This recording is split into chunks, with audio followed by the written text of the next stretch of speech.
Rôle du muscle squelettique strié dans la conversion de l'énergie. Étude expérimentale de la contraction musculaire.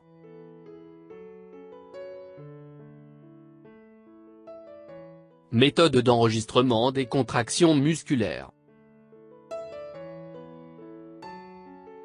Afin d'étudier la réponse mécanique du muscle à une stimulation électrique variable en intensité, en durée et en stimulation isolée ou continue, on utilise le muscle gastrocnémien d'une grenouille démédulée et décérébrée.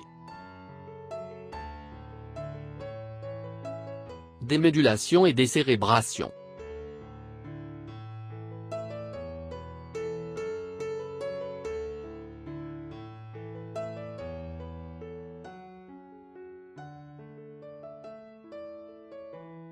Bien tenir l'animal par la main gauche.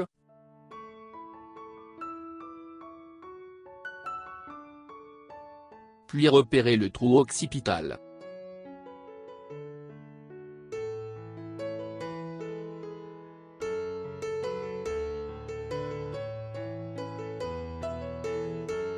Par ce trou on enfonce une aiguille dans le canal médulaire de la colonne vertébrale, pour détruire la moelle épinière.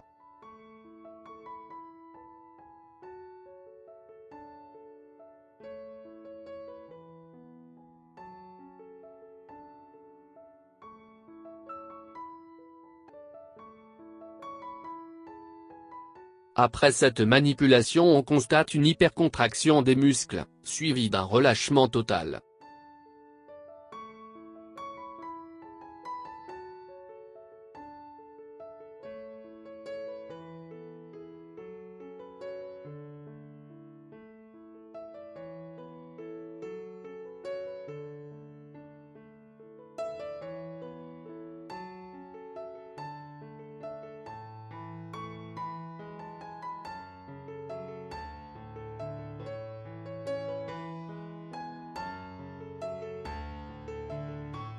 Renfoncer l'aiguille par le même trou, mais cette fois-ci dans la boîte crânienne afin de détruire l'encéphale.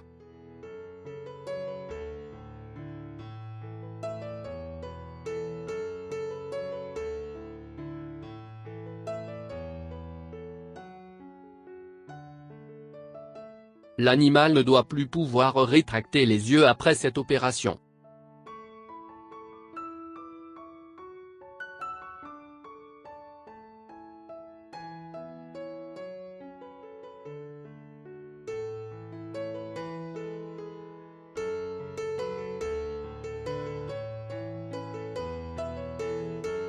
Une fois la grenouille démédulée et décérébrée, on enlève la peau de la patte postérieure, et on dégage le muscle gastrocnémien.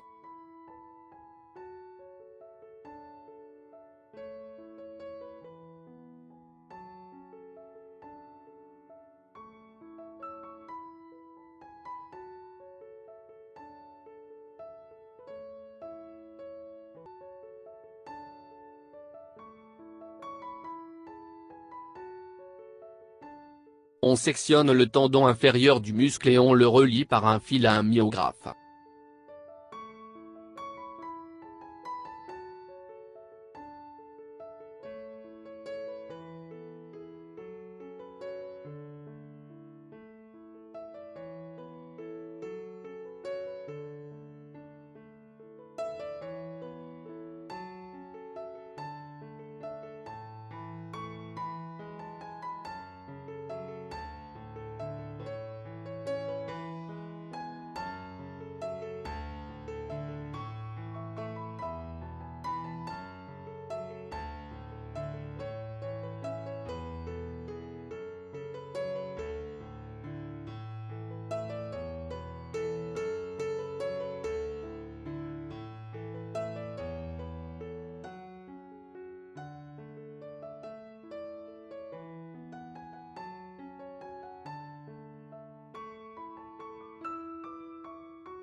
On place l'animal sur une planchette, la face ventrale contre le liège, et on fixe le genou de l'un des deux membres inférieurs.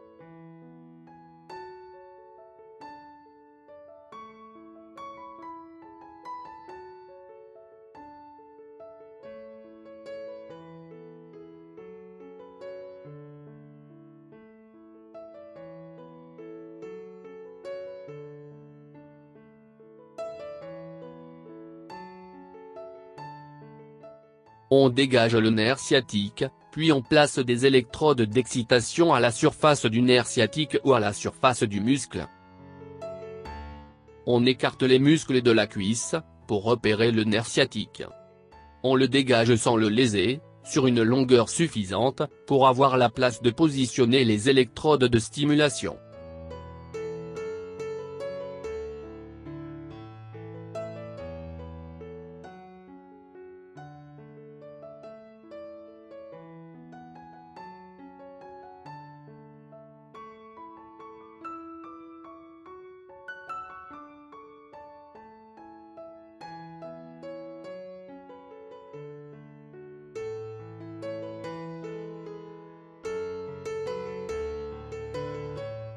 On provoque des excitations électriques, et on enregistre la contraction musculaire par un stylet qui marque du papier fixé sur un cylindre enregistreur animé d'un mouvement de rotation uniforme, et réglable.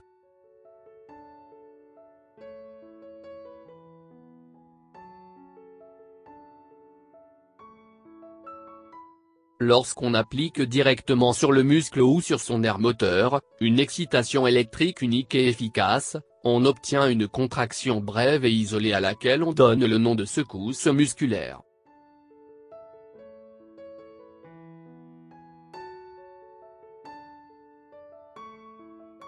Le myogramme obtenu est composé de 3 phases. La phase de latence correspond à la durée entre le moment de la stimulation et le début de la réponse. C'est le temps nécessaire pour que la stimulation arrive au muscle.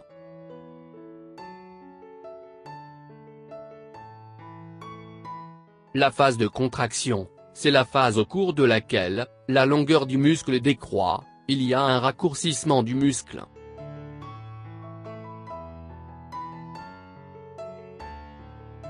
La phase de relâchement, c'est la phase au cours de laquelle le muscle reprend ses dimensions initiales. Sa durée est légèrement supérieure à celle de la phase de contraction.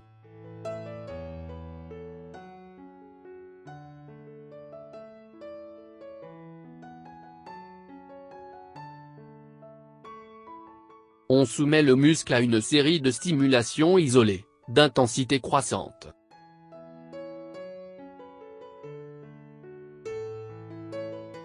À partir de l'excitation seuil, on enregistre une réponse dont l'amplitude augmente progressivement. Cette augmentation de l'amplitude est consécutive au recrutement de nombre croissant d'unités musculaires. C'est la loi de recrutement.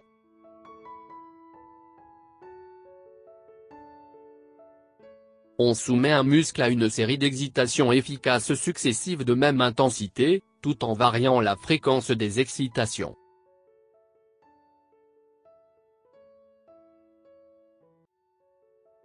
Quand la fréquence des excitations est faible, le myogramme obtenu prend l'allure de palier sinueux. La réponse du muscle est dite, alors, tétanos imparfait. Ce phénomène peut être expliqué par la fusion incomplète des secousses musculaires.